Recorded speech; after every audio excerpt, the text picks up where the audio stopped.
Hi there, Sanbonani Molweni. Welcome to Fix channel. Finally here. Please subscribe before the end of the video.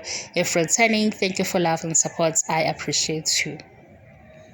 Sebezothini ke manje abalandeli bothando nesithembu because le bayikhulumile ekuqaleni ukuthi Mseleku ubaba Mseleku mayeposta la ku social media indlela aposta ngamakhosikazi engathi ayifani.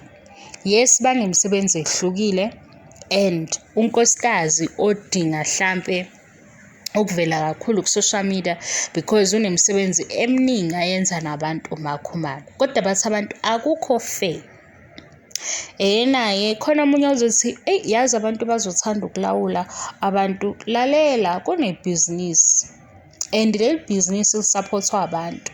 Wena ungangalibona ukuthi ibhizinisi i-TV show ibaklelize ebakulona ngenxa yabalandeli ama-supporters ama-viewers.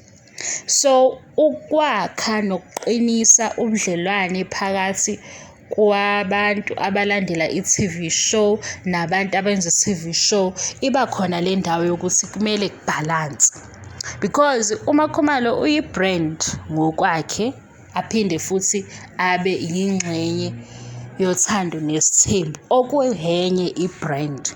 Kodwa if kuzoba ne-social media page representa i-brand uthando nesithembu, abantu abaphusha le brand yilabantu ababuka leya show. So abantu ababuka leya show bathanda lamakhosikazi awu-4 ngokuhlukana, abanye babathanda bonke.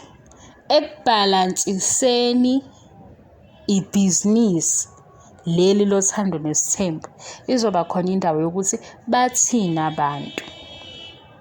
Uyayibona ke leyo ingakho ke leyo ke izosebenzisana nokuthi uma abantu sebethe ayibo Mseleku why sizobona uMangwabe kuphela ngoba sibathanda bonke.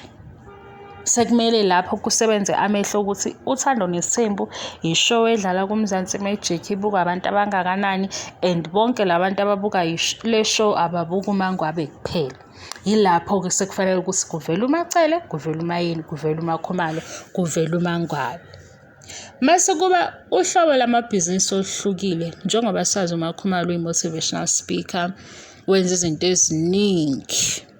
Yilana-ke kusezosho ukuthi uMakhumalo bambizile e-Eastern Cape, bambizile eCape Town. uMakhumalo njalo ubuye enza izinto ezinjena. Mawuqasha uMakhumalo into emnandi ukuthi uzobuye ahlabelele emcimbini wakho. Iyazwakala. Ngapha kunemaqaqa engazi ukuthi ngiyazama ukuthi ngiqonde kahle ngizwisise ukuthi why imaqaqa ingaveli kakhulu noma ibhizinisi elingahambisani nebrand uthando nesithembu.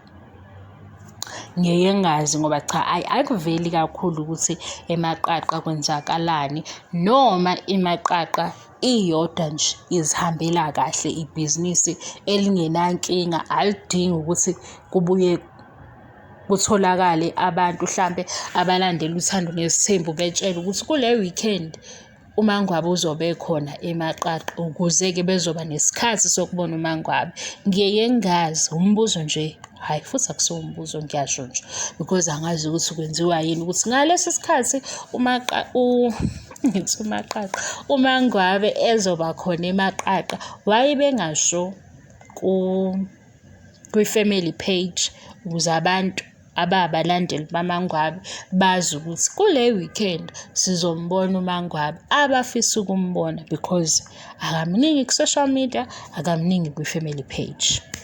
Base kuthi uMayeni unebhizinisi lempahla engasibeka ke isizathu ukuthi ngifisa leli business laMayeni, ngifisa ukuplace i-order mina kodwa angakayiboni into kufanele ukuthi ngiyithenge ngesizathu sokuthi uMayeni mhlambe abafana nami akakabafaki kulezi impahla azivezela zona.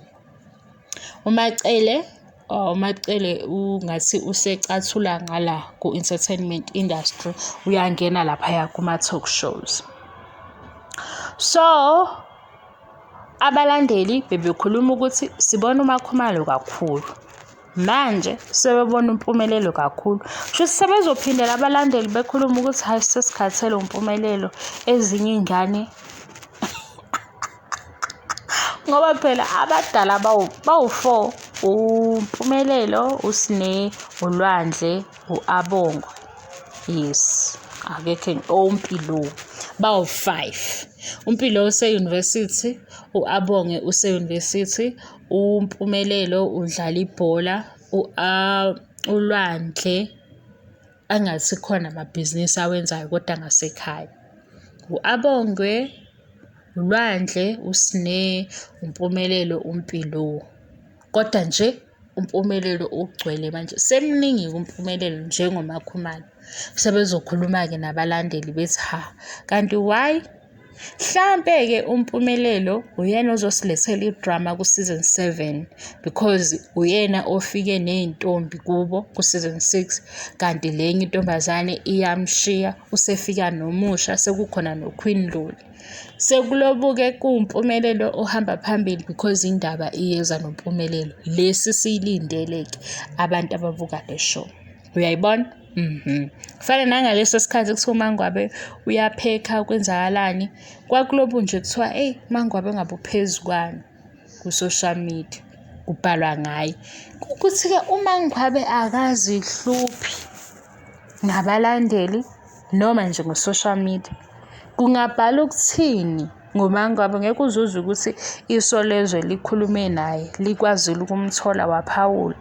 Ngeke aze ayenze i-live video uMangwabe why? Kodwa ngiyayithanda ngendlela enza ngayo because abantu bengakuhlanyisa ngempela ngesinye isikhathi. Ngesinye isikhathi kufanele ubazibe, ngesinye futhi kufanele ubone ukuthi yini ekuhlanganisa nabantu uma kuyibhizinisi usuwenzela ukuprotecta ibhizinisi lakho. Njengamanje ngiyamchazela kwipheji kaMseleku kugcwele uMpumelelo, kanti uMseleku kunabanye abantwana abadala njengoMpumelelo, engasho ukuthi-ke ngesizathu sokuthi bengaba ku-social media mayethanda ukubaphosta ngabaphosti because laba abancane mina ngibuye ngibe nento yokuthi thina esisebenzisa social media singama-bullies noma singafuni ukukuvuma lokho, sibuye sibe cruel because kuzoba nento eyenziwe omayeni. Le nto eyenziwe omayeni yangaba yinhle kwi-show ayihlangene nengane encane. Angeke ukuthi-ke singilinganisa ngomayeni because ngiyazi ukuthi abantu abaningi banakho lokho. Kuzoba nento eyenziwe uMacele kwi-show, noma ngabe uMacele utheni kwi-show, kodwa mase kuvela isithombe somntwana kaMacele akahlangene nento ekhulunywa uma wakhe laphaya kwi-TV show because izimpi abazenza kwi-TV show zisuke zikhombisa impilo yesithembu phakathi kwabo. Umntwana ungenaphi? Usithola ukuthi sekukhona abantu abakhomenta izinto ezingalungile ngengane. That is why isikhathi esiningi ngithi engathi abantwana singayeka singabahlebi, sihlebe ngabazali kuphela. Njengamanje-ke silindele ukuthi abalandeli sebethini-ke ngokuphosta kwaMpumelelo njalo.